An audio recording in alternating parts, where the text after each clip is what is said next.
I have something fun planned.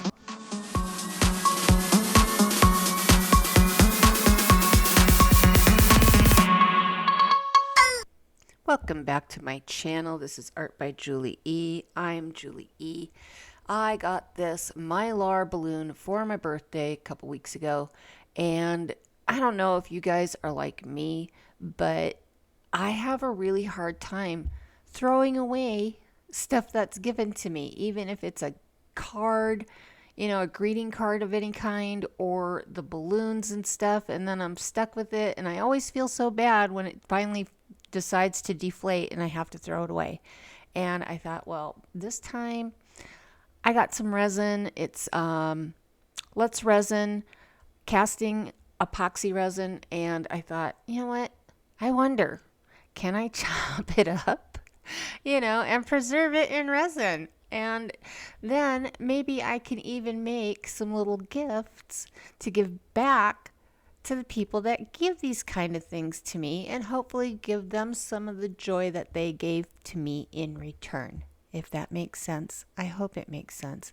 You can see here I cut the strips and left them pretty darn chunky and a little bit too chunky, as you'll see in the end when we go to demold it.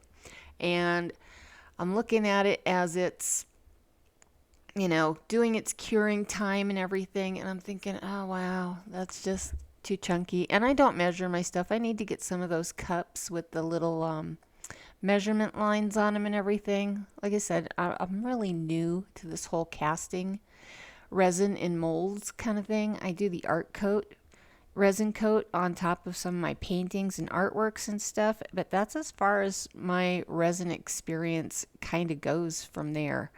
And that was UV resin. I had some of the leftover because I didn't measure for the tea light mold that I also got from Let's Resin. There's a 3-pack of them. They're really cute. But this is just a coaster mold that I'm using the leftover resin because I didn't measure again. And yeah, I thought I'd try that like water drop type of effect on the coaster that I've seen a couple other resin artists do. And yeah, I didn't dye my resin or color my resin, so I thought, oh well, let's just add some pigment after the fact. And at first I brushed on the this little piggy comet, and then at the end there I was dusting the top and swirling in some comet and twilight into it, and yeah, it powders up and it kind of gets chunky and it sinks. You'll see that during the demolding too. But I learned from those mistakes. I learned from them, and we're starting over, and we're doing a second tea light. And one thing also you learn is spray your molds with some 99% alcohol. It really does help decrease the amount of bubbles you get inside your molds. I did not spray the coaster mold, and I was sitting there for a while picking little bubbles out with a little silicone brush, trying to get them out and pop them. And yeah, it was spray your molds. That's another thing I learned. But what I did learn is I diced up that balloon even smaller into teeny, teeny little teeny flecks. I sat there for a long time cutting that balloon up. Just chop, chop, chop, chop, chop, chop, chop, and made a mess. I got a sparkly mess all over my table. But here we go again. Not really measuring as far as how many ounces go in each mold or anything like that. So we end up having to mix twice again, and then using up our leftovers into other molds and everything. But you'll see I add some glitter to this instead of pigment, and it really came out pretty.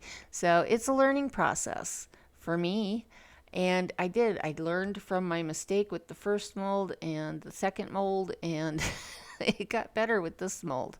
So hopefully my resin creations will get better over time. And yeah, like I said, lessons learned. That's what they are, lessons learned. So let's put on some music and I will see you back here again for all the demolding that goes on.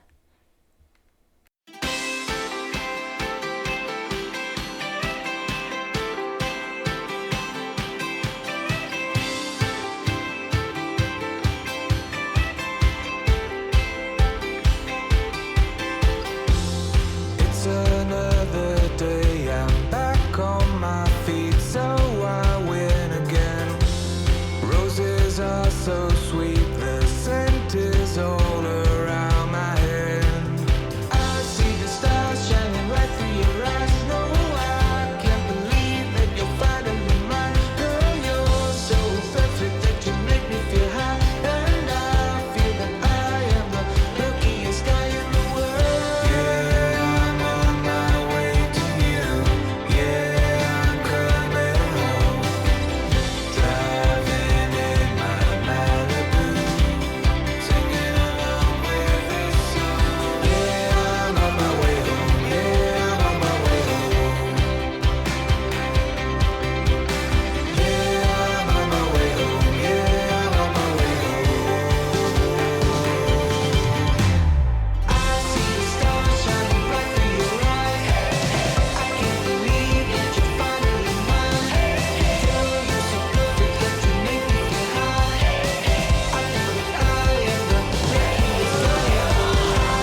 we're back. Hello. Oh, that one got kind of stuck to the board there. Yeah, just drizzled a little bit of resin from the cup. I could see that watching the replays back. But at first I thought maybe I had a little tear in one of my molds. But luckily it's okay, and this one came out really cute. And this is, I don't remember where I got this mold. It's part of a wind chime kit, but if you want, see how it's got the two holes, one in the top wing and one in the opposite bottom wing?